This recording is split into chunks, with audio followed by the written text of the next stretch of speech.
आणि आमच्या शरीराच्या प्रत्येक हालचालीला आणि आमच्या मनाच्या प्रत्येक हालचालीला आणि आमच्या बुद्धीच्या प्रत्येक हालचालीला उचित बळ, उचित ताकद देणारी शक्ती असणारं द्रव्य म्हणजे रामनाम. दास होणं म्हणजे तो एकमेव माझ्या जीवनाचा आधार आहे. तो आहे म्हणून मी आहे, तो नाही तर मी नाही. संकटामध्ये, अडचणींमध्ये प्रत्येक वेळी जर आम्ही ह्या आमच्या सद्गुरुचरणांचा आणि रामनामाचा आश्रय घेतलेला असेल तर प्रत्येक कठीण पायरी आमच्या अगोदर आमचा तो हनुमंत चढत असतो, हे लक्षात ठेवा.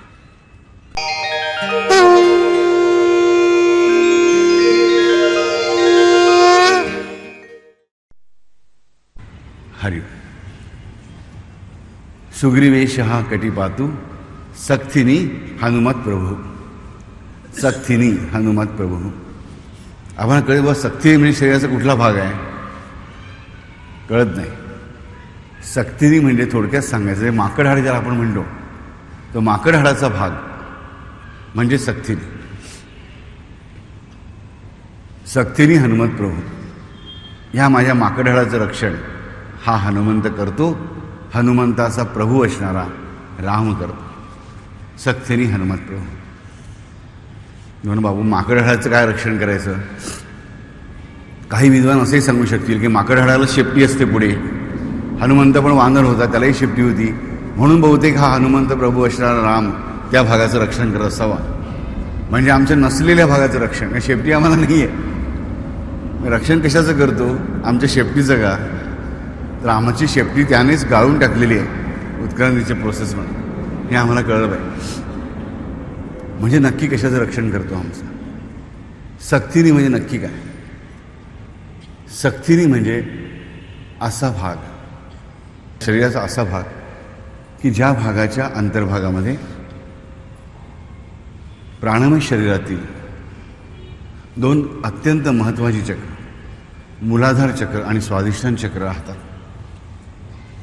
ज्या भागामध्ये असलेल्या पॅरासिम्पॅथेटिक आणि सिम्पॅथेटिक सिस्टीमच्या प्लेक्ससमुळे, म्हणजे नर्वस सिस्टीमच्या काही विशिष्ट प्रकारच्या नसतंतूंमुळे आणि नसकेंद्रांमुळे मलनिस्सारण, मूत्रनिस्सारण,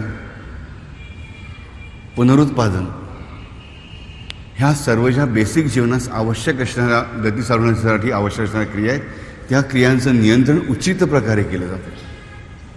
त्यासाठी लागणारं सामर्थ्य आणि त्याचं औचित्य, ह्या दोन्ही गोष्टी पाहण्याचं काम ह्या दोन केंद्रांद्वारे होतं. आणि ही दोन चक्र, मूलाधार चक्र आणि स्वाधिष्ठान चक्र, की जी मानवासाठी, प्रत्येक मानवासाठी, मग तो ऋषीमुनी असो, सिद्धप्रज्ञ असो की अत्यंत घुरादाघुर पापी असो, त्यासाठी दोन चक्र अत्यंत आवश्यक आहेत. त्याशिवाय त्याचा देहाचा कार्यव्यापार, शरीर व्यापार नीट चालूच शकत नाही. आम्हाला साधं परमेश्वराची भक्ती करायची असेल तरी आमची पहिली शरीरक्रिया नीट चालू असली पाहिजे ना. आमचे हात जर चालत नसते आम्ही पूजा कशी करणार, पाय चालत नसते आम्ही प्रदक्षिणा घालणार कशी, आरती करणार कसे, जीव आमच्या नीट बघत आम्ही बोलणार कसे. आणि हे सगळं सामर्थ्य ह्या दोन चक्रांवर अवलंबून आहे. मूलाधार चक्र मी कायम सांगतो की मूलाधार चक्राच्या 4 पाकळ्या आहेत. कुठल्या, आहार, विहार, आचार, विचार. म्हणजे आमचा आहार, आमचा विहार, आमचं आचरण, आचार आणि आमचे विचार, हे सगळं मुळे त्या मूलाधार चक्रावर अवलंबून आहे. आणि ते मूलाधार चक्र जर आमचं नीट काम देत नसेल, ह्या 4ही गोष्टी आमच्या चुकीच्या घडणार आहेत, चुकीच्या प्रमाणात घडणार आहे, चुकीच्या दिशेने घडणार आहे. सामर्थ्य याचं कमी असणार आहे, किंवा असं असेल की सामर्थ्य सगळ्या नैतिकतेला दूर करून पशुप्रमाणे आम्हाला वागायला लावणार असेल. दोन्ही गोष्टी तेवढ्याच चुकीच्या. सामर्थ्य नसणं, दुबळेपणा असणं, हे पण वाईट. आणि सामर्थ्य असं असणं ज्यामुळे माणसाचा पशु बनणं, तेही वाईट. ह्या दोन्हीच्या मधलं बॅलन्स जो आहे, बॅलन्स, पवित्र सामर्थ्य, पॉझिटिव्ह सामर्थ्य, सुंदर सामर्थ्य, हे सामर्थ्य देण्याचं कार्य ही दोन चक्र तेव्हाच करतात जेव्हा हनुमंताचं अधिष्ठान मानवाला लाभलेलं असतं. हनुमंत म्हणजे महाप्राण. आम्हाला वारंवार माहिती आहे की हनुमंत म्हणजे महाप्राण. ओम श्री रामदूताय हनुमंताय महाप्राणाय महाबलाय नमो नमः. हा मंत्री आम्ही अश्वत्थ मारुतीला म्हणतो, इतर बऱ्याच वेळा म्हणतो, पंचपुरुषार्थामध्ये म्हणतो. हा जो महाप्राण आहे, हा महाप्राण म्हणजे नक्की काय. आम्हाला प्राण म्हणजे काय ते माहिती असतं. एखाद्या माणसाच्या शरीरामधून प्राण निघून गेले प्राण गेले, महाप्राण नाही गेला. कारण महाप्राण ही जाणारी किंवा येणारी गोष्ट नाही, हे आम्हाला पहिल्यांदा कळलं पाहिजे. महाप्राण म्हणजे अस्तित्व. अस्तित्वामध्ये, प्रत्येक अस्तित्वामध्ये स्वतःला विकसित करण्याची आणि स्वतःला हानी न पोचवण्याची जी क्षमता असते, त्या दोन्ही क्षमता म्हणजे महाप्राण. आणि ज्या वस्तूमध्ये जीव नाही, आम्ही समजलो ही ताटली आहे, हे ग्लास आहे, दगड आहे, ह्याच्यामध्ये पण महाप्राण आहेच, कारण त्यांना अस्तित्व आहे. ते अस्तित्व टिकवण्याची शक्ती त्यांच्यामध्ये आहे, म्हणून ते अजीव पदार्थ आहेत. तर सजीवामध्ये अस्तित्व टिकवण्याचीच नाही, तर अस्तित्वाचा विकास करण्याची पण शक्ती असते. म्हणजे महाप्राणाच्या दोन शक्तींमधली दोन्ही शक्ती ज्यांच्यामध्ये विकसित आहेत त्यांना आम्ही सजीव म्हणतो. ते एकच शक्ती ज्याच्यामध्ये कार्य करत आहे त्याला आम्ही अजीव म्हणतो. एवढे त्याचा विकास होऊ शकत नाही स्वतः. पशु काय, पक्षी काय, मनुष्यसुद्धा स्वतःचा विकास करू शकतो. मग बापू, प्राण्यांमध्ये आणि मानवामध्ये सेम महाप्राण आहे का? अरे दगडामध्ये आणि तुमच्यामध्ये पण सेमच महाप्राण आहे. पण या महाप्राणाची अभिव्यक्ती त्या दगडामध्ये फक्त स्थितीजन्य, गतिजन्य नाही. प्रत्येक प्राण्यामध्ये जो जिवंत मानतो आम्ही, त्याच्यामध्ये ती गतिजन्य पण आहे, विकास करणारी पण आहे. आणि मानवाला ह्या महाप्राणाची तिसरी शक्ती प्राप्त करून घेता येते. म्हणजे की हा स्वतःचा विकास करण्याची शक्ती त्याला आपोआप प्राप्त झालेली आहे, तिचा विकास करण्याची. प्राण्यामध्ये पण स्वतःचा विकास करण्याची शक्ती आहे, पण त्या शक्तीचा विकास करण्याची शक्ती याच्याकडे नाही आहे. तर मानवाकडे ही विकास करण्याची शक्ती आहे, तिचा विकास करण्याची शक्ती या महाप्राणामुळेच प्रत्येक मानवाला मिळते. आणि ती शक्ती म्हणजेच भक्ती. कारण हनुमंताची शक्ती काय? भक्ती हीच हनुमंताची शक्ती आहे. भक्ती हीच हनुमंताची शक्ती आहे. आणि तीच शक्ती त्या महाप्राणाची जेव्हा मानव वापरायला लागतो, तेव्हाच मानवाला स्वतःचा विकास करण्याची शक्ती अधिकाधिक प्रमाणात प्राप्त व्हायला लागते.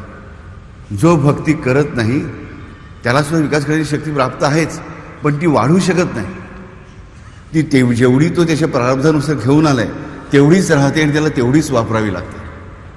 मात्र जो भक्ती करतो, म्हणजे हनुमंताचा माणूस करतो, त्याला ह्या महाप्राणाची स्वतःचा विकास करण्याची शक्ती, विकसित करण्याची शक्ती प्राप्त होते. हे सगळ्यात मोठं रहस्य आम्हाला नामामध्ये, या वचनामध्ये, या पदामध्ये बुधघोषी ऋषी सांगतात की राजानो, हे गुपित आहे. ह्या सक्तीने हा भाग जो आहे, ह्या भागालाच आम्ही मनुष्याचं गुप्तांग म्हणतो. हाच म्हणजे आदिवासी असो किंवा स्विमिंग करायला गेलेला सगळ्यात एज्युकेटेड मनुष्य असो, हा भाग प्रत्येकजण झाकतोच. ह्याचं जे रहस्य आहे, हे कूट आहे, हा जो गुप्त भाग आहे, त्या गुप्त भागाचं खरं रहस्य जननिध्यांमध्ये नाही आहे फक्त. तर ह्या भागामध्ये निवास करण्या दोन चक्रांवरती आहे की ह्या दोन चक्रांना सामर्थ्य मिळाले असल्याशिवाय, ह्या दोन चक्रांमध्ये सामर्थ्य असल्याशिवाय मनुष्य आपली पुढची प्रगती करूच शकत नाही. मात्र बऱ्याच वेळा ह्यांच्या विकासाच्या नावाखाली विकास न होता अधोगती होत असताना आम्हाला दिसत असते मनुष्याची. आणि ती अधोगती थांबवण्याचं कार्य, आणि जर त्याच्याकडे दुर्बलता असेल, दुर्बलता दूर करून सामर्थ्य देण्याचं कार्यसुद्धा प्रत्येक गोष्टीचं हा हनुमंत करत असतो, म्हणजे हा महाप्राण करत असतो. हा महाप्राणाला ताकद कोणाकडून मिळते? राम रसायन तुम्हारे पासा, सदा रहो रघुपती के दासा.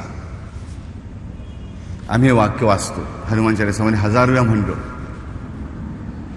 पण याचा अर्थ आम्ही लक्षात घेत नाही. राम रसायन तुम्हारे पासा, सदा रहो रघुपती के दासा. राम रसायन म्हणजे काय? रामनाम. हो, मान्य. पण ते रसायन कधी बनतं? रामनाम. जेव्हा तुम्ही रघुपतीचे दास बनता तेव्हाच. सदा रहो रघुपती के दासा. जो रघुपतीचा जेव्हा आम्ही दास बनतो, त्या रामाचे दास बनतो ना, तेव्हाच आम्हाला हे रामरसायन प्राप्त होतं, हे आम्हाला समजलं आहे. आणि रसायन म्हणजे काय? रसायन शब्दाची आयुर्वेदामध्ये आणि संस्कृतमध्ये व्याख्या आम्ही नीट लक्ष देईल की मूलाधार चक्र आणि स्वाधिष्ठान चक्र ह्या दोन चक्रांना, आणि त्यामुळे मनुष्याच्या आहार, विहार, आचार आणि विचार, आहार, विहार, आचार आणि विचार, ह्या चारही गोष्टींना उचित बळ आणि ताकद देणारी द्रव्य म्हणजे रसायन. म्हणजे आमच्या शरीराच्या प्रत्येक हालचालीला किंवा आमच्या मनाच्या प्रत्येक हालचालीला आणि आमच्या बुद्धीच्या प्रत्येक हालचालीला उचित बळ, उचित ताकद देणारी शक्ती असणारं द्रव्य म्हणजे रसायन. आणि अशा रसायनामधलं श्रेष्ठ रसायन कुठलं आहे? तर रामनाम. पण ते आमच्या शरीरात कार्यरत कधी होतं? जेव्हा आम्ही त्याचे दास बनतो तेव्हा. म्हणून आम्हाला बऱ्याच वेळा कळतं की सगळेच जण रामनाम घेतात. एकाला जेवढा फायदा होतो तेवढा दुसऱ्याला होत नाही, दुसऱ्याला होतो तेवढा तिसऱ्याला होत नाही. काही जण कमी नाम घेतात पण ते आम्हाला त्यांना जास्त फायदा होताना दिसतो, कारण ती मंडळी मनपूर्वक दास झालेली असतात. दास होणं म्हणजे काय? दास होणं म्हणजे गुलाम होणं नाही, लाचार होणं नाही. दास होणं म्हणजे तो एकमेव माझ्या जीवनाचा आधार आहे. तो आहे म्हणून मी आहे, तो आहे म्हणून मी आहे, तो नाही तर मी नाही. त्याच्यासाठीच माझं अस्तित्व आहे. त्याला मिळवणं हेच माझं ध्येय आहे. त्याच्याजवळ राहणं हेच माझी इतिकर्तव्यात आहे. अशी माझी वृत्ती दृढ होणं म्हणजे दास होणं. दास्य म्हणजे त्याचा प्रत्येक शब्द माझ्यासाठी आज्ञा असणं. त्याची कुठलीतरी विशिष्ट आज्ञा मला होईल आणि मग मी ती आज्ञा पाळीन असा विचार न करता, त्याने जे काही मला सांगितलं, त्याने जे काही सांगितलं, त्याने जे म्हणून काही उच्चारलं, ती प्रत्येक गोष्ट माझ्यासाठी आज्ञाच आहे. आणि ते आज्ञापालन हेच माझ्या जीवनाचं एकमेव कर्तव्य आहे, प्रमुख. बाकीची सगळी कर्तव्य मग त्या कर्तव्यातून आपोआप उत्पन्न होतात आणि वाढतात, हे जो जाणतो. म्हणून त्या कर्तव्याला जो अग्रक्रम देतो, प्राधान्य देतो, तोच दास. तोच दास. इथे मला समर्थ रामदास स्वामींची एक सुंदर गोष्ट आठवते. एकदा रामदास स्वामी महाराष्ट्र असेच फिरत असताना त्यांच्यावर त्यांचे अनेक शिष्य होते बरोबर, आणि त्या शिष्यांबरोबर फिरता फिरता रात्री एका गावामध्ये एका मारुतीच्या मंदिरात ते मुक्काम करतात. संध्याकाळी त्यांची न्याहारी वगैरे फराळ वगैरे झाल्यानंतर गावातली मंडळी जमतात. रामदासांचं निरूपण सुरू होतं. रामदास खूप रंगून रामनामाची महती सांगत असतात. आणि महती सांगत असताना एक वृद्ध स्त्री अति शांतपणे खांबाला टेकून बसलेली असते. ते डोळे बंद असतात, तिची अजिबात हालचाल चाललेली नसते. बाई म्हणजे वाह वाह वाह वाह, काय छान, किती सुंदर, असंच कोण उद्गार काढत असतं, कोणी डोळे उघडे टेकून मुद्दाम बघत असतं, काय रामदास स्वामींचं स्वरूप आहे, काय तेज आहे. ही बाई काही बघत नसते. नंतर रामाची आरती सुरू होते, हनुमंताची आरती सुरू होते, मग ही बाई टाळीसुद्धा वाजवत नाही. सगळ्यांना वाटतं ही बाई बहुतेक झोपली. मग हे कीर्तन एकदा आम्ही कसं बऱ्याच वेळा झोपा काढतो की आमचं लक्ष नसतं, बापू बोलत असतो, आमच्या मनामध्ये दुसरेच विचार चालू असतात. मग 10 मिनिटं लक्षात अरे आपण इथे बसलोच खरे, पण बापू काय बोलते ऐकलंच नाही आपण, काय ते मनाने कानाचे दरवाजे बंद केले होते. तशी बहुतेक त्या बाईची परिस्थिती झाली असं प्रत्येकाला वाटतं. मग आरती ज्या क्षणी संपते आणि जय जय रघुवीर समर्थ हा नारा, हा घोष रामदास स्वामी करतात, त्याची बाई उठून नमस्कार करते. सगळ्यांना आश्चर्य वाटतं. बरोबर आलेल्या बायकाच्या असल्याच्या वेळी त्याला विचारतात, काय गं बाई, तुला झोप लागली होती का? मोठ्याने गर्जना झालं तू जागी झालीस, मग आधी घंटा वाजत होते जागी, तेव्हा का बरं जागी झाली नाहीस? अर्ध्याच घंटा पण वाजत होते ना, त्याचा तर आवाज सगळ्यात जास्त मोठा होता, तरी जागी का बरं झाली नाहीस? या घोषणेमध्ये जागी झालीस, मी झोपले नव्हते. काय म्हणतेस तू, एवढं तन्मयतेने ऐकत होतीस? ते मला माहीत नाही, पण मला असं वाटत होतं की डोळे उघडू नयेत, एवढंच मला वाटत होतं. मग तुला समजलं का स्वामींनी काय सांगितलं ते? ती म्हणते, मला समजलं की नाही मला माहीत नाही, पण मला खूप छान वाटलं. आणि मला असं वाटत होतं की त्यांनी बोलायचं थांबू नये, माझं ऐकणं थांबू नये, त्यांची मूर्ती माझ्या नजरेसमोर हलू नये. आता बघा काय बाई काय म्हणते की त्यांची मूर्ती माझ्या नजरेसमोरून हलू नये, पण डोळे बंद करून घेतले होते. बायका म्हणतात, आम्ही कशी एकमेकाला खुणा करतो, सटकले होते या बाईचे. या बाईला काही कळत नाही की मूर्ती समोर हलू नये असं वाटतं असं म्हणते, आणि त्या क्षणी हे डोळे मात्र बंद करून घेतले होते. दुसऱ्या दिवशी परत मंडळी जातात. चातुर्मास असल्यामुळे 8-8 दिवस एका गावात राहण्याची ही असते, आणि त्यानुसार 8 दिवस त्या गावात राहणार असतं रामदास स्वामी. दुसऱ्या दिवशी परत निरूपणाला मंडळी जातात. ह्या बाईंची परत तीच परिस्थिती, तिसऱ्या दिवशी तीच परिस्थिती. मंडळी हळू विचारणंच सोडून देतात. 8व्या दिवशी शेवटच्या दिवशी रामदास स्वामी म्हणतात की आता उद्या सकाळी पहाटे आम्ही ब्राह्ममुहूर्तावर इथून प्रस्थान ठेवणार आणि मग जय जय रघुवीर समर्थाचा घोष करतात. आज मात्र बाई हात जोडत नाही आणि डोळे पण उघडत नाही. ह्यांना वाटतं बहुते मेली बिली की काय, म्हणजे भलती पंचायत नको ना, देवळात मेली म्हणजे आधी देऊळ शुद्ध करा, कारण देवळात कोणी मेलं तर देवळात 13 दिवस सुद्धा घ्यायचं आमच्याकडे. मंडळी घाबरी होतात, हलवतात, तर बाई गजगजला जागी होते. ह्यांना वाटतं आज नक्की सुटली होती, आता आज कशी पकडली गेली. एवढे दिवस पकडली नव्हती गेली, पण देवाच्या समोर खोटं चालत नाही बघ म्हणे, तू आज पकडली गेलीस की झोपली होतीस. बाई म्हणते काय म्हणू, जे आहे ते. ती काहीच कोणाला विरोध करायला जात नाही. आणि तेवढ्यात रामदास स्वामी तिच्याजवळ येतात. रामदास स्वामी तिला म्हणतात, आई कशी आहेस. अशा बायका थरारतात, बापरे महाराज स्वतः आले ज्यांची एवढी मोठी प्रसिद्धी आहे, ते तिला म्हणतात आई कशी आहेस. ती म्हणते देवा छान आहे, सगळं खूप सुंदर आहे, आपल्या कृपेने काय कमी आहे.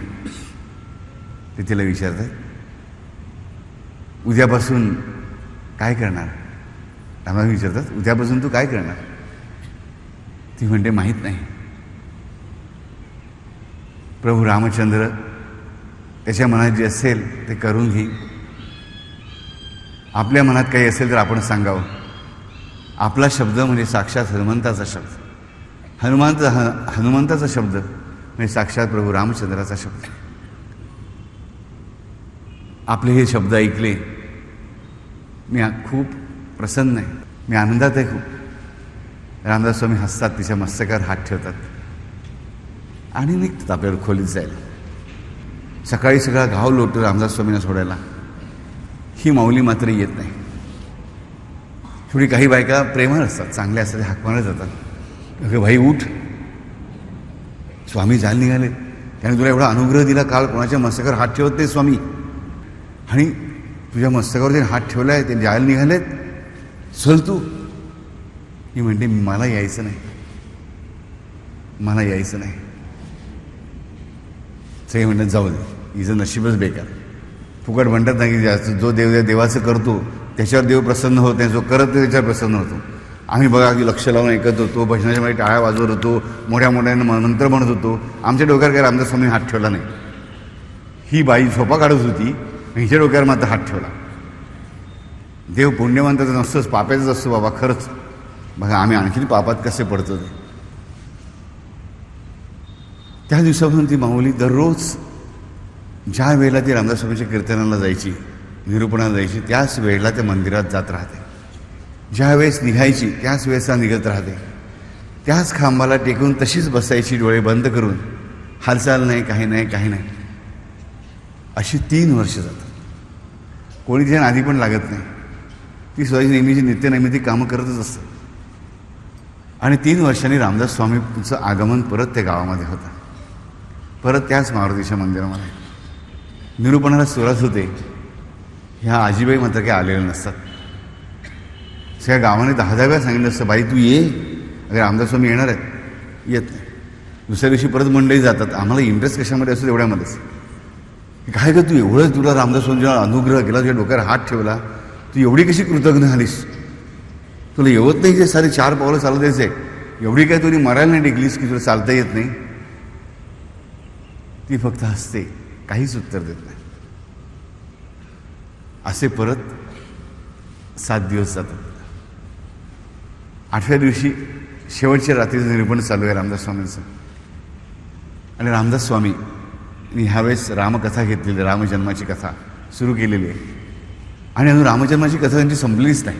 पहिल्या दिवशी सुरू झाली, ती चालूच आहे, त्याचं निरूपण चालूच, एवढं रसाळ आहे, तो गुंगून जातं. शेवटच्या दिवशी सगळी मंडळी जमले, त्यांना वाटतं आज तरी रामाचा जन्म होईल. कथा रामदास स्वामी सांगतायत म्हणून रामाच्या जन्मापर्यंत पोहोचत आहेत, अख्ख्या रामजन्माचंच आहे. पण याची ओघवती वाणी अजून रामाच्या जन्माच्या क्षणाला स्पर्श करत नाही आहे. आणि त्यासाठी प्रत्येक जण आतुरतेने वाट बघत आहे. आणि शेवटच्या दिवशी मंडळी परत प्रेमाने काही कुचेष्टेने विचारत जातात, अगं आज शेवटचा दिवस, आज तरी ये. ती फक्त हसते. सगळी मंडळी जाऊन पोचतात. वेळच्या वेळी रामदास स्वामी निरूपण सुरू करतात. आणि निरूपण करता करता एकदम रामदास स्वामी मध्येच थांबतात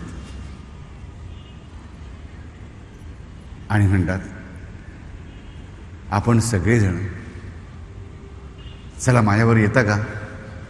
सगळे मंडळी म्हणतात चला निघूया. म्हणजे कुठे निघालायचं स्वामी? त्याच्या बाई इथे बसायची ना, त्या माऊलीच्या घरी आपल्याला जायचं आहे. ती आली नाही, आपण तिला भेटायला जायला हवं. सगळे म्हणतात, किती स्वामी थोर बघा, किती स्वामी थोर, किती बाई कुलक्षणी आहे, झोपा काढायची, तिच्यावर अनुग्रह केला आणि ती आता येत नाही म्हटल्यानंतर हा देव स्वतःहून चालला तिच्याकडे. देव दिनाघरी धावला. हे दिन होते, ती दिन नव्हती, आम्हाला कळलं. म्हणजे त्यांना तेही कळत नाही. सगळे म्हणतात, बापरे केवढी मोठी कृपा. पण आता काय स्वामी म्हटल्यावर न्यायलाच पाहिजे. सगळी मंडळी तिथपर्यंत जातात आणि तेवढ्यामध्ये एक व्यक्ती त्या घरातून पुढे येते आणि स्वामींना म्हणते, स्वामी कृपया आपण आत येऊ नये. स्वामी हात जोडून ती व्यक्ती सांगते, स्वामी कृपया आपण आत येऊ नये, आपण सर्वांनी आत येऊ नये. सगळे म्हणतात की स्वामींच्या समोर एवढी मोठा जत्था चाललेला आहे ना, काय झालं? तर नाही म्हणे, मी इथे काम करणार आहे बाईंच्या घरी. कधीपासून तू कामाला आहेस? नाही, मी गेले 3 वर्ष बाईंकडे कामाला आहे. 3 वर्ष मी गेले आहे, 3 वर्ष बाईंकडे कामाला आहे. आणि बाई आतमध्ये काही काम करत बसलेत आणि त्यांनी सांगितले, आत कोणालाही पाठवायचं नाही, तुम्ही कोणीही कृपया आत येऊ नका. ही पायरी ओलांडून कोणीही आत यायचं नाही, कोणाला आत येऊ द्यायचं नाही, असं मला बाईंनी सांगितलेलं आहे. अरे म्हणतात, तुझं काय टाळकं फिरलं आहे की काय? ज्यांचा एक दृष्टिक्षेप पडावा म्हणून सगळी मंडळी इथे रडतात, धावतात, पळतात, काय काय करतात. तू साक्षात रामदास जो आहे तो दारात आलेला आहे आणि तुम्ही त्याला आत यायचं नाही. अरे काय त्यावर गाय ह्याला ढकलून बाजूला. सगळी मंडळी जोर लावून त्या माणसाला ढकलला जातात, पण माणूस कसला हटायला? तो माणूस त्या दारातून हटतच नाही, अजिबात नाही. सगळी जोर करून करून पडतात, कोण आपटतं, कोण काय होतं, डोकी फुटतात. म्हणजे मनुष्य काय दरवाजातून हलत नाही. म्हणतात, आता काय करायचं? स्वामी मागे शांतपणे उभे आहे. स्वामी म्हणतात, काय झालं? नाही, तो मनुष्य आज जाऊ देत नाही. अरे बाबा, त्या घराच्या मालकीणबाईची जर आज्ञा आहे आपण आज जायचं नाही, तर आपल्या जोर जबरदस्ती येऊन कसं बरं चालेल? ही चोरी नाही का होणार? कोणाच्याही घरामध्ये त्याच्या आज्ञेच्या विरुद्ध त्याच्या इजाजतीशिवाय जाणं ही चुकीचीच गोष्ट आहे. आणि त्या बाई त्या मालकीणबाई आहेत घराच्या. घरात कोणी दुसरं आहे का? रामदास प्रश्न विचारतात, घरात कोणी दुसरं आहे का? पण नाही हो, म्हातारडी एकटीच राहते, कोण नाही तिला, ना आगा ना पिछा, एकटीच राहते. हा नोकर कुठला घरी आला आम्ही बघितला पण नाही म्हणे, पण आला खरा कुठून तरी. आम्ही आहे एवढा गुंड की म्हणे काही आतमध्ये आम्हाला आपल्याला जाऊन पण देत नाही. स्वामी आपण परत जाऊया, तुमचा अपमान झाला त्याबद्दल आम्ही क्षमा मागतो. मंडळींचा भाव चांगला आहे, लक्षात ठेवा.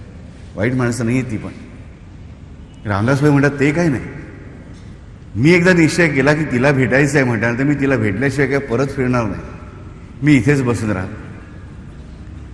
घराच्या समोरच्या पारावर रामदास स्वामी बसून राहतात. मंडळी अर्ध्याहून जास्त निघून जातात ताबडतोब. उरलेली 5-6 जरा जास्त भक्तीची असतात ती टिकून राहतात. रात्री येते तशी त्या मंडळींचा धीर खचतो, ते निघून जातात. रामदास स्वामींनी एकही शिष्य बरोबर आणलेलं नाही आहे. आता उरतात एकटेच फक्त रामदास स्वामी. एकटेच रामदास स्वामी उरतात. मात्र जाता जाता एक जण देवळावरून जाताना त्या शिष्यानं सांगतो की अरे सगळे लोक निघून गेले, रामदास स्वामी तुमचे गुरु फक्त इकडे एकटे बसलेत, कोणीतरी जा त्यांच्या सोबतीला बघा. स्वतःच बसायचं नाही, लोकांना उपदेश करायला मोकळं की जा तुम्ही जाऊन बसा.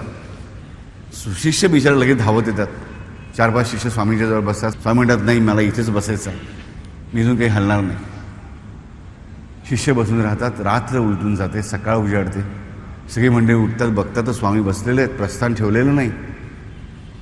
पहिल्यांदा स्वामींनी नियम मोडला की दुसऱ्या सकाळी ब्राह्ममुहूर्तात निघायचंच. विचारत काय झालं? नाही, जोपर्यंत तिची माझी भेट होत नाही तोपर्यंत मी इथून निघणार नाही, तोपर्यंत मी इथून निघणार नाही. बघतात तर दारामध्ये तो मनुष्य तर दिसत नाही आहे. सगळे म्हणतात, चला चला स्वामी. अहो तो गुंड नाही आहे. त्यांना एवढं कळत नाही की त्या गुंडाची रामदास स्वामींच्या पुढे काय कथा. ज्या अर्थी रामदास स्वामींनी मानलंय म्हणून त्या गुंडाचं अस्तित्व आहे हे पण आमच्या लक्षात येत नाही.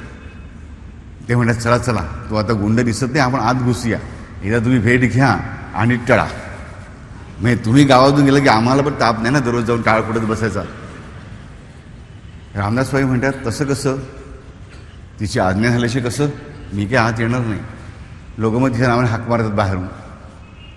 मग लोक म्हणतात पुढच्या दरवाजाने येऊ नको म्हटलं आहे, मागच्या दरवाजाने आत जाऊया.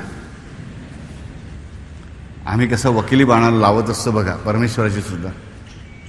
सगळी मंडळी रामदास स्वामींना शहाणपण शिकवतात की बाबा पुढच्या दरवाजाने त्यांनी येऊ नको म्हटलं, ही पायरी चढशील तर याद राख, आपण मागल्या दरवाजाने जाऊ की. मी गावकरी मंडळी मागल्या दरवाजाने घरामध्ये शिरतात. बघतात तर ती माई जी आहे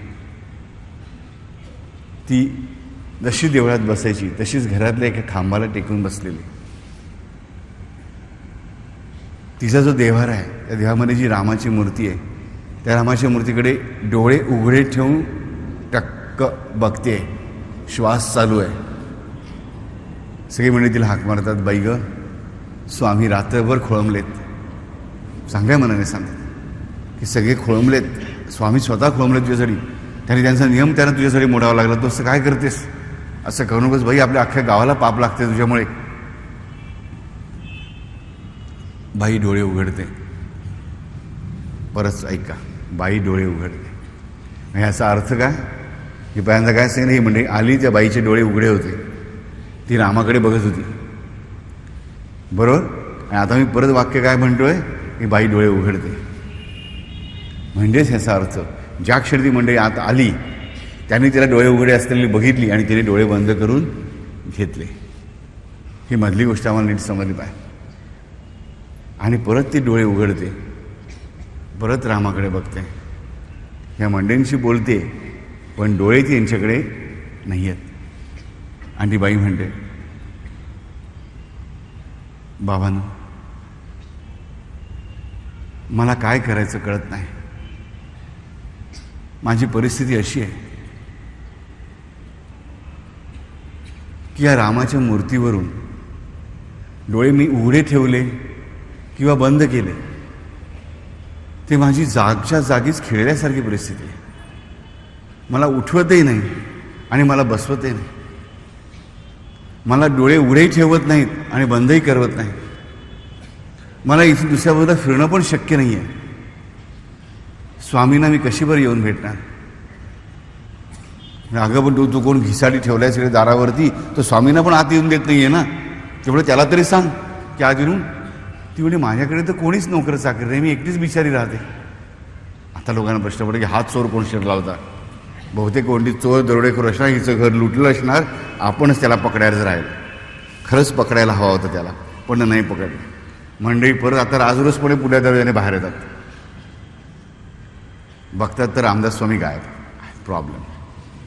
ह्या म्हातारीच्या मागे लागलो आणि स्वामी निसटले हातात. धावत पळत जातात देवळामध्ये. स्वामी आले नाहीत. जो शिष्य सांगतात आता आली का बनशील. परत म्हातारीकडे तर रस्त्यात कुठे गेल्यात का, भिक्षा मागायला गेल्यात का, आंघोळ करायला गेल्यात का, सगळीकडे शोधतात नाही. म्हणजे परत जाऊन बघतात की बाय चान्स बघूया. आतमध्ये जातात तर बघतात तर स्वामी तिच्या समोर बसलेले. स्वामींना म्हणजे लोटांगण घालून म्हणतात, स्वामी हे काय.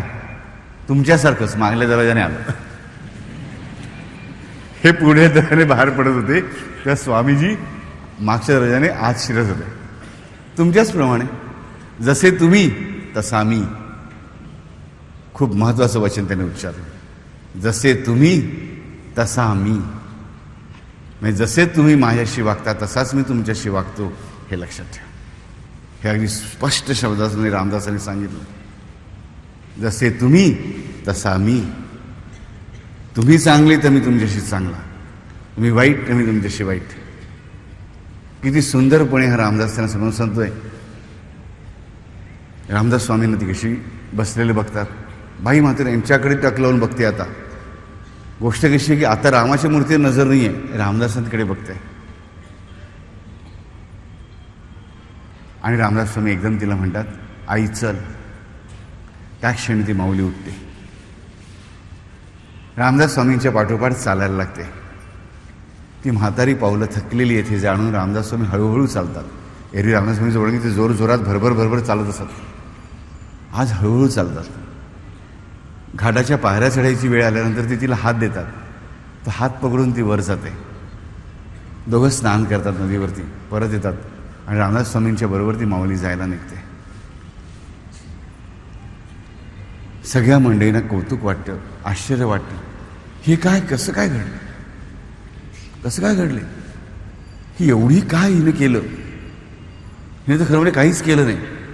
आम्हीच मूर्खासारखे 3 वर्षभर रामदास स्वामींनी जे भजन दिलं आम्हाला, ते भजन दररोज टाळ कुठून हात दुखेपर्यंत म्हणतोय, घसा दुखतोय आमचा. आमच्यावर काय प्रसन्न झाले नाहीत रामदास स्वामी. हिला मात्र बरोबर घेऊन गेले हाताला धरून.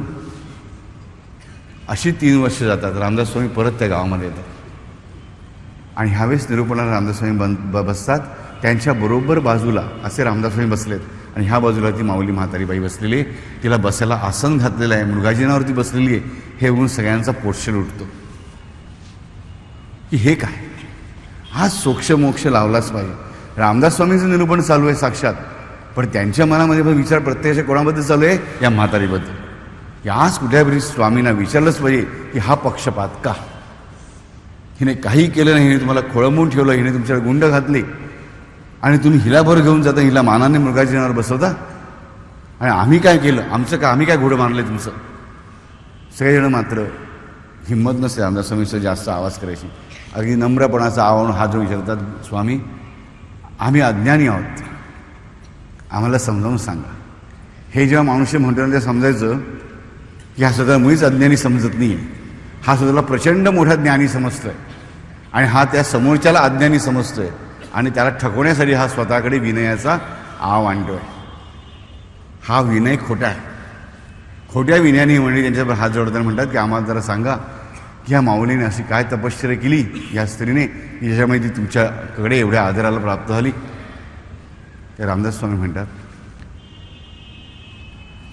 ज्या क्षणी पहिल्या भेटीच्या वेळेस शेवटच्या दिवशी जाताना मी तिच्याशी जे काही संभाषण केलं,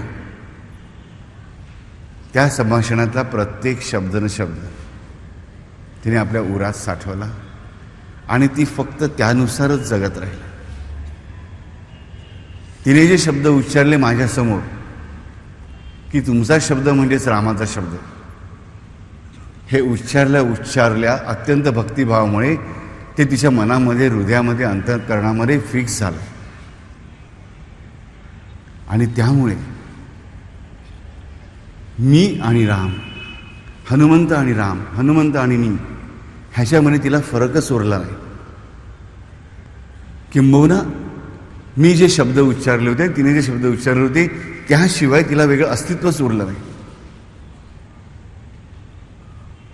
ती दररोज संध्याकाळी जेव्हा येऊन बसायची पहिली 3 वर्ष इकडे, ह्या दररोज त्या वेळेला त्या खांबाला टेकून बसलेली असताना तिला माझं कीर्तन ऐकू येत असायचं. जिकडे मी कीर्तन करत असायचो ते तिला ऐकू येत असायचं.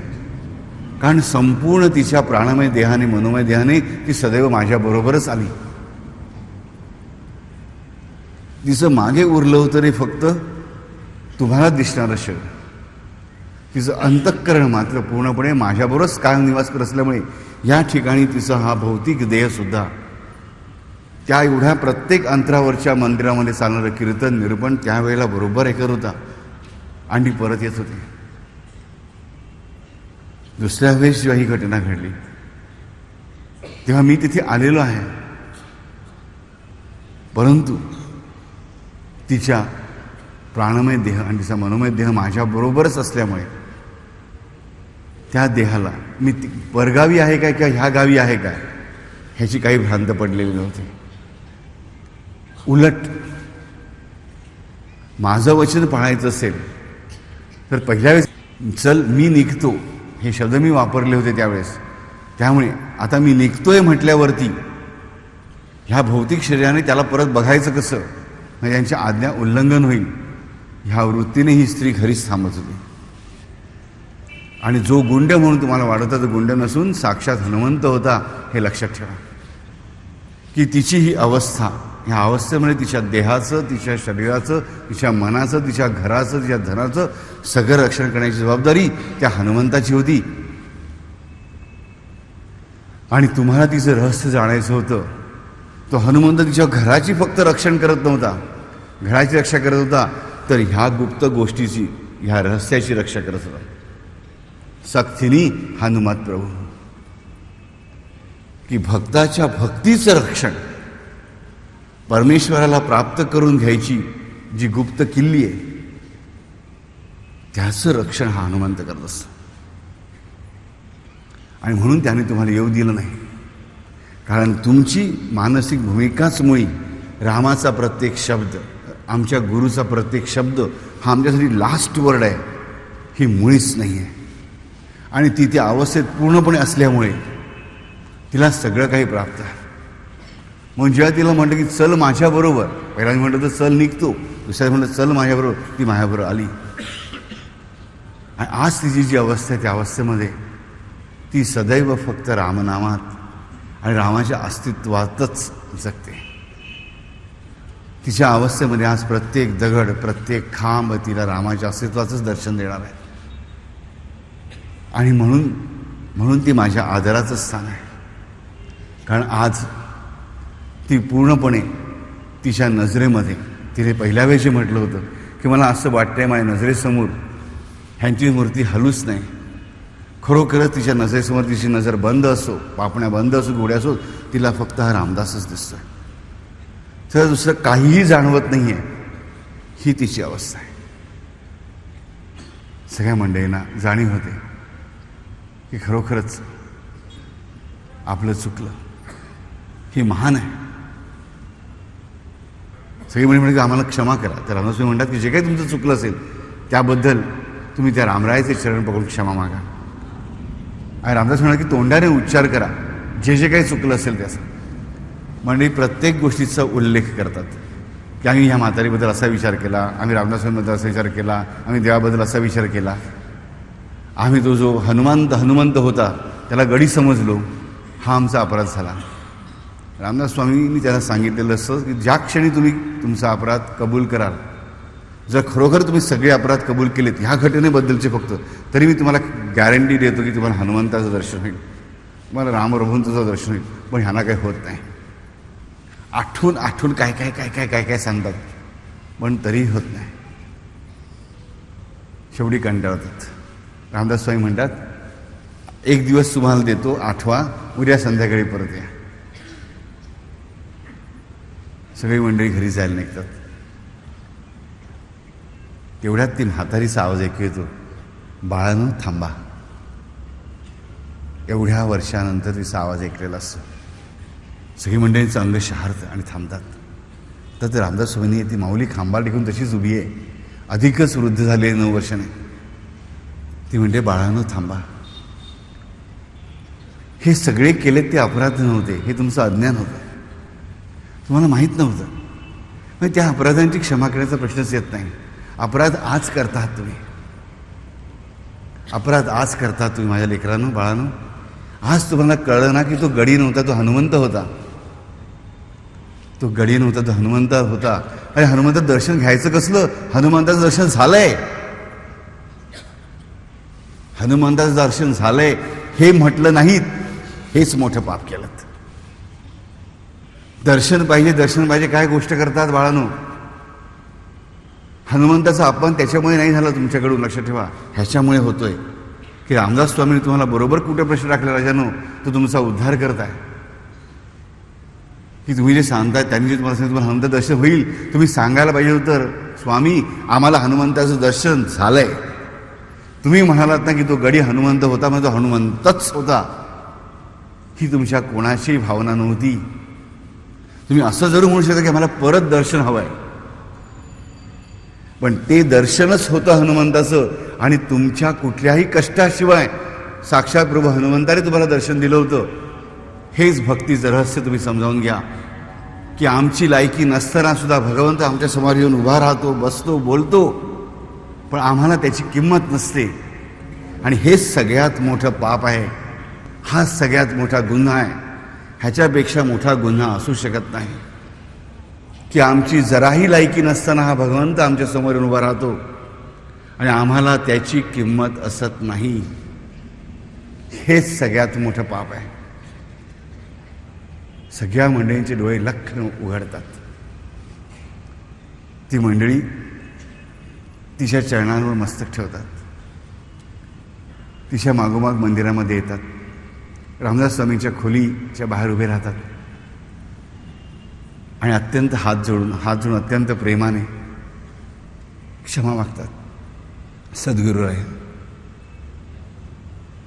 आम्ही काहीच ओळखू शकलो नाही. आम्ही तुलाही ओळखलं नाही, आम्ही देवालाही ओळखलं नाही आणि आमच्या ह्या आईलाही ओळखलं नाही.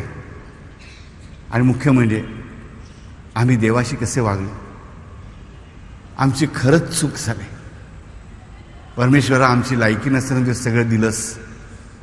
हे तुझं अकारण कारुण्य आम्ही झुगारून देत राहिलो, आम्हाला क्षमा कर.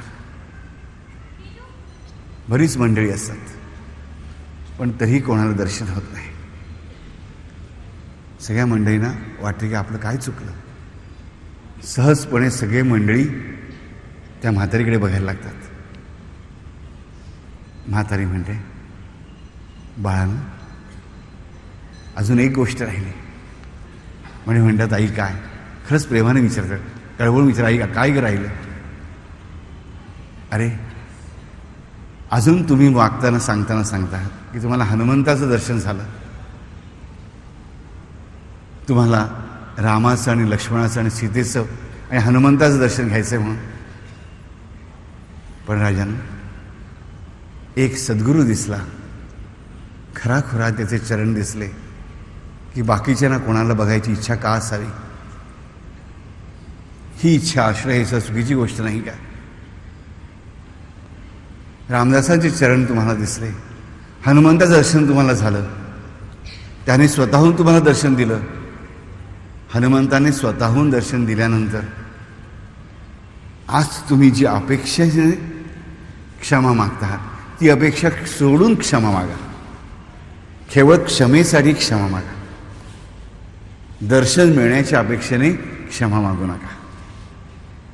सगळ्यांना जाणीव होते की आपण परत चुकलो.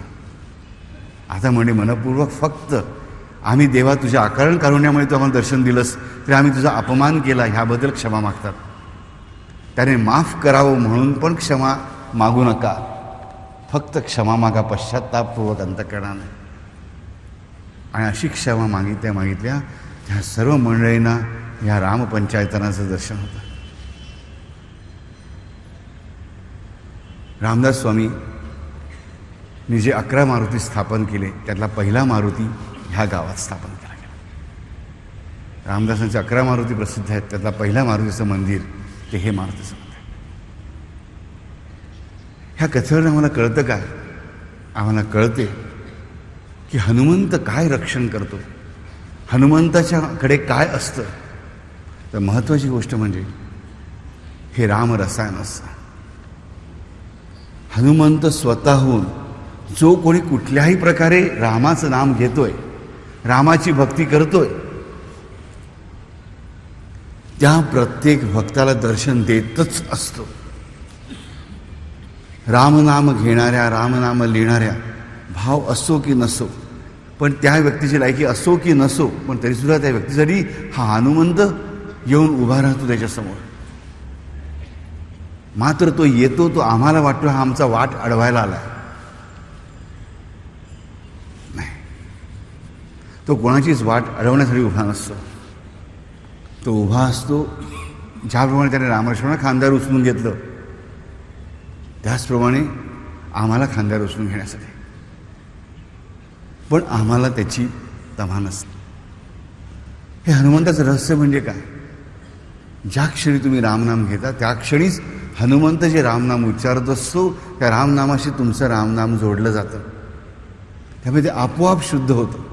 मात्र जेवढा तुमचा भाव जास्त तेवढ्या प्रमाणामध्ये त्या रामनामाची जास्त ताकद तुम्हाला प्राप्त होते. रामनाम एकदा उच्चारण्यामध्ये सुद्धा हजारो कोटी अणुबॉम्बपेक्षा जास्त ताकद आहे. लक्षात ठेवा. मी परत माझं विधान करतो, एकदा रामनाम उच्चारण्यामध्ये सुद्धा हजारो लाखो कोटी ॲटम बॉम्बपेक्षा जास्त ताकद आहे. पण आमच्या नशिबाला मध्ये त्याची एवढीशी पण चांगली ताकद सुद्धा येत नाही. का? कारण आमचा भाव नसतो. आणि आमच्या ह्या भाववृद्धी करण्याचं काम हा हनुमंत करतो. सक्तीनी हनुमत प्रभू. कारण मनुष्याचा मूळ भावच मुळी या मूलाधार आणि स्वाधिष्ठान चक्रामध्ये आहे. आणि आमच्या मनामध्ये हा भाव उत्पन्न करण्याचं आणि भाव वाढवण्याचं काम हा हनुमंत करतो. आम्ही मेकॅनिकली म्हणजे जसं जमेल तसं रामाचं नाम घेत राहण्याचा प्रयत्न करायचा असतो, प्रयास करायचा असतो. आमचा भाव वाढवण्यासाठी आम्ही अधिकाधिक प्रेम करण्याचा प्रयास करायचे असतात. पण आमच्या ज्या परिश्रमांना फळ कोण देतो? तो हनुमंत देतो. कसं देतो? तर आमचा भाव अधिक वाढवून आमचं प्रेम भगवंतावरचं, रामावरचं वाढवण्याचं काम कोण करतं? तो हनुमंत करतो. लक्षात ठेवा. सगळ्यात मोठं अध्यात्मातले रहस्य आहे. लक्षात ठेवा की अध्यात्मामध्ये आम्हाला सगळ्यात मोठी महत्त्वाची गोष्ट माहीत लागते की भाव तोची देव. पण आम्हाला माहीत असते की आम्ही भावामध्ये कमी पडतो. आणि तो भाव कोण वाढवतो आमचा? तर तो हनुमंत वाढवतो. तो प्रत्यक्ष हनुमंतच आमचा भाव वाढवतो, हे आम्हाला कळलं पाहिजे. कुठल्या रूपामध्ये तो प्रत्यक्ष आमच्यासमोर उभा राहील आम्हाला माहीत नाही. परंतु जिथे जिथे म्हणून आम्ही अडतो, जिथे जिथे म्हणून आम्हाला दरवाजा बंद झाल्यासारखा वाटतो, जिथे जिथे म्हणून आम्हाला पुढचा प्रवास थबकला असं वाटतं, त्याच्या प्रत्येक ठिकाणी हा हनुमंत. आणि म्हणून त्या हनुमंताच्या हृदयात असणारा हनुमंत प्रभू, हनुमंत आहे म्हणजे त्याच्या हृदयात राम लक्ष्मण सीता आहेतच. हा येऊन उभा राहतो आमच्या त्या मार्गावरती, त्या ठिकाणी की जिथे आमचा प्रवास आम्ही आमच्या मूर्खपणामुळे अडवलेला असतो. तिथे हनुमंत उभा राहतो आमचा भाव जागृत करण्यासाठी. राम नाम का घ्यावं, का आम्ही घेत राहू, गुरुनाम आम्ही का घेत राहू? तर ते ज्या क्षणी आम्ही घेतो त्याच क्षणालाच हनुमंत कार्यरत होतो म्हणून आमच्यासाठी. परंतु आम्ही मुखाने रामनाम घेत असू आणि लोकांना फसवत असू, तर ते बरोबर आहे का? आम्ही लोकांची वाईट वागत असतो, ते बरोबर आहे का? नाही. मग हनुमंत आमच्यामध्ये हे काम करायला येणार नाही, हे आम्हाला नीटपणे कळलं पाहिजे. नीटपणे कळलं पाहिजे.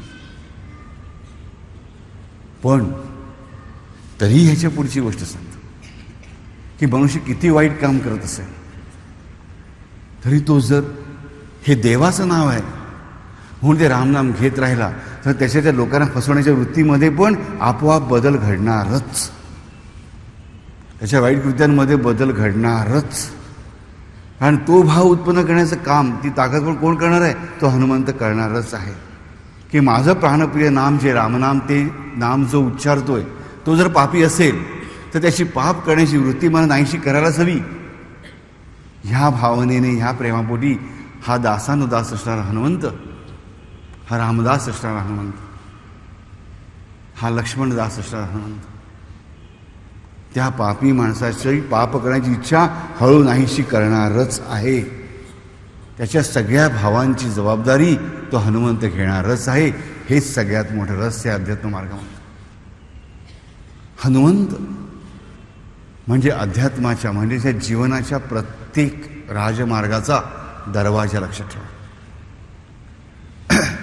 हनुमंताच्या प्राप्तीशिवाय कुठलाही देव तुम्हाला प्राप्त होऊ शकत नाही. हनुमंताला धारण केल्याशिवाय काहीही मिळू शकत नाही. यामध्ये आम्हाला कळलंच पाहिजे. और देवता चित्त न धरई, और देवता चित्त न धरी, हनुमत सेई सर्व सुख करी. ह्याचा अर्थ बाकीचे देव सोडा, राम लक्ष्मण सोडा, त्याचा अर्थ नाही आहे की हनुमंताला पकडल्याशिवाय बाकीच्या देवतांचं आम्ही किती अर्चन पूजन भजन केलं तरी त्याचा उपयोग होत नाही. मात्र एक हनुमंत पकडला की म्हणाल तो देव, त्याची उपासना आम्हाला फळायला लागते. हे सगळ्यात मोठं रहस्य तुलसीदास आम्हाला सांगतात. आणि म्हणून आम्हाला कळेल की प्रत्येक गावाच्या वेशीवर, प्रत्येक गावामध्ये हनुमंताचं मंदिर आहेच. ह्या भारतामध्ये जेवढी हनुमंताची मंदिरं आहेत तेवढी दुसऱ्या कुठल्याही देवतेची मंदिरं नाहीत. कुठल्याही देवतेची नाही.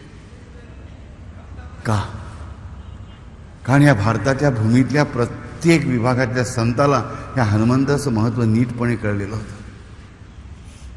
किंवा आमची वेळी भोळी साधी माणसं आहेत, यांना मंत्र येत नसतील, यांना अध्यात्म पुस्तक वाचणं जमत नसेल, पण हनुमंताची भक्ती करणं, त्याचं दर्शन घेणं, त्याची पूजा करणं, त्यावर प्रेम करणं सहजतेने जमू शकेल.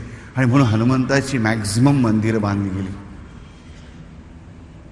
कारण हनुमंत आलं आहे की त्याच्या हृदयात राम लक्ष्मण सीता आलेच. रामाचं वेगळं देऊळ बांधायची पण आम्हाला गरजच उरत नाही जर हनुमंताचं मंदिर असेल तर. एक हनुमंताची प्राणप्रतिष्ठा केली की आपोआप त्याच्या हृदयामध्ये प्राणप्रतिष्ठा झाले. राम लक्ष्मण सीताजी आहे त्यांची प्राणप्रतिष्ठा झालीच. आणि महत्त्वाची गोष्ट आम्हाला माहीत पाहिजे की सगळी शास्त्र आम्हाला ओढून सांगतात की हनुमंताच्या मंदिरामध्ये प्राणप्रतिष्ठेची आवश्यकताच नसते. हनुमंत ही एकमेव देवता अशी आहे. सद्गुरूंच्या पादुका आणि हनुमंत हे एकच गोष्ट अशी आहे की ज्या ठिकाणी प्रतिष्ठापना ही गोष्ट नाही, त्या स्वयंसिद्ध आहेत. हनुमंताचा कुठलाही फोटो असो, मी कुठलाही फार वेगळ्या अर्थाने म्हणतो, मी अगदी लहानशा फालतू चित्रकाराने काढलेला जो हनुमंतासारखा दिसत नाही आहे, तरी देखील तो फोटो ते फालतू म्हणजे चित्रकला दृष्ट्या फालतू असताना चित्र सुद्धा जो प्रेमाने आपल्या घरामध्ये लावतो त्यातला हनुमंत प्राणप्रतिष्ठितच आहे हे लक्षात ठेवा. कॅलेंडरवरचा हनुमंत पण प्राणप्रतिष्ठितच आहे. हनुमंताच्या मूर्तीच्या प्राणप्रतिष्ठेची आवश्यकता नाही, कोणी करूच शकत नाही हनुमंताची प्राणप्रतिष्ठा. मला कळलं आहे. आजही अनेक देवळं बांधताना लोक बघतो, प्राणप्रतिष्ठा करताना बघतो, कुंभाभिषेक करताना बघतो, पण त्याची हनुमंताला आवश्यकता नाही हे आम्हाला कळलं आहे. हनुमंताचं चित्र कुठलंही असू दे, हनुमंतासारखं न दिसणारं असो, पण ते जर हनुमंत ही माझी भावना असेल तर त्याची प्राणप्रतिष्ठा आपोआपच झालेली असते. आणि महत्त्वाची गोष्ट म्हणजे हनुमंत प्राणप्रतिष्ठित सदैव असल्यामुळे तुम्ही कितीही चुकीचं वागला त्याशी आम्हाला भीती असते. प्राणप्रतिष्ठित मूर्ती आहे, बापरे ह्या मूर्तीची प्राणप्रतिष्ठा झालेली आहे, हे षोडशोपचार पूजा व्हायला पाहिजे, अमुक व्हायला पाहिजे, तमुक व्हायला पाहिजे. तर हनुमंताच्या मूर्तीला एकाही उपचाराची आवश्यकता नसते. सद्गुरूंच्या पादुका नाही मग कुठल्याही उपचारांची आवश्यकता नसते. कारण सद्गुरूंच्या पादुका म्हणजे रामनाम हे आम्हाला कळलं पाहिजे. रामनामाचा उच्चार इकडे हनुमंत आहेच, हनुमंत आहे तिकडे सद्गुरूंच्या पादुका आहेत, सद्गुरूंच्या पादुका तिकडे हनुमंत आहेच.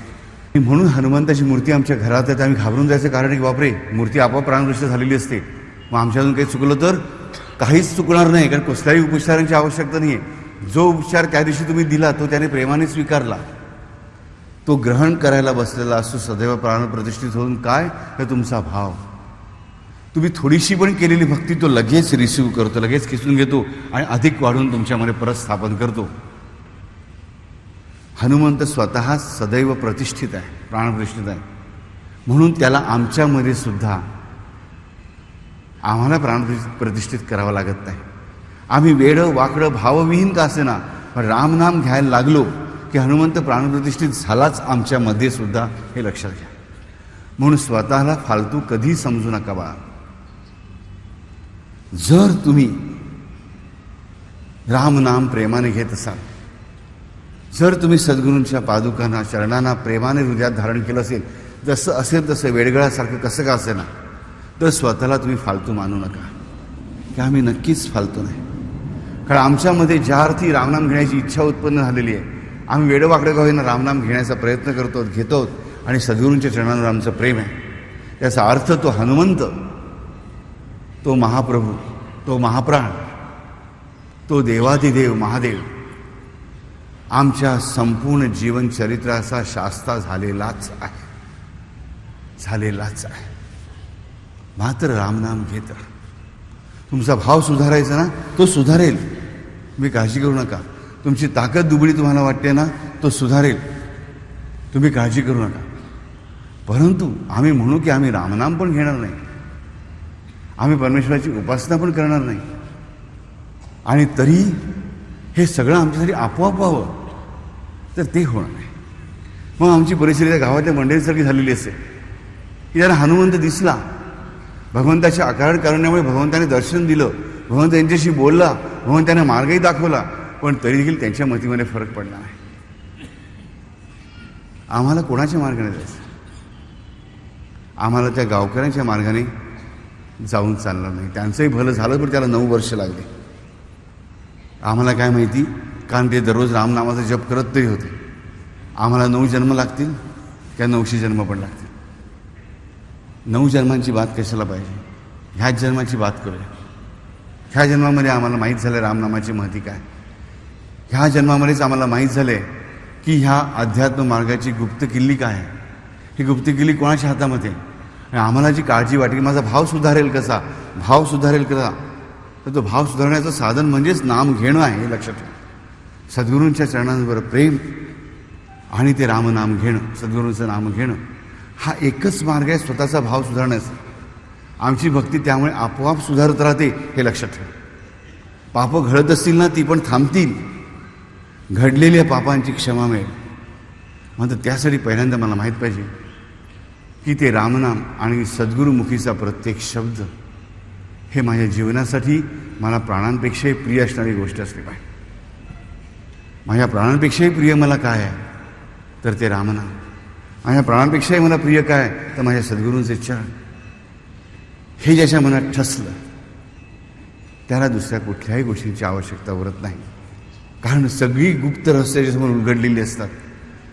सगळे बंद दरवाजे त्यासाठी उघडलेले असतात. त्याला कुठेही बंद दरवाजा डोकं आपटून मागे परत फिरावं लागत नाही. त्याचा प्रवास दाखवण्यासाठी त्या म्हातारीला ज्याप्रकारे रामदासांनी म्हटलं, चल आई, आणि हाताला धरून घाटाची प्रत्येक पायरी चढवत नेले, त्याप्रमाणे तो हनुमंत आम्हाला हाताला धरून प्रत्येक कठीण पाऊल तो आमच्या आधीच चढत राहतो, हे लक्षात ठेवा. संकटामध्ये, अडचणींमध्ये प्रत्येक वेळी जर आम्ही या आमच्या सद्गुरूचरणांचा आणि रामनामाचा आश्रय घेतलेला असेल, तर प्रत्येक कठीण पायरी आमच्या अगोदर आमचा तो हनुमंत चढत असतो, हे लक्षात ठेवा. आणि ही ज्याची खात्री आहे, ही ज्याची दृढनिष्ठा आहे, त्याला आयुष्यात काय कमी. त्याचं मूलाधार चक्र असो, विशुद्ध चक्र असो की सहस्त्र चक्र असो, ह्या चक्रांची काळजी घ्यायला तो विशुद्ध चक्राचा स्वामी हनुमंत समर्थ आहे. आम्हाला फक्त त्याचं होऊन राहायचं. हरिओम.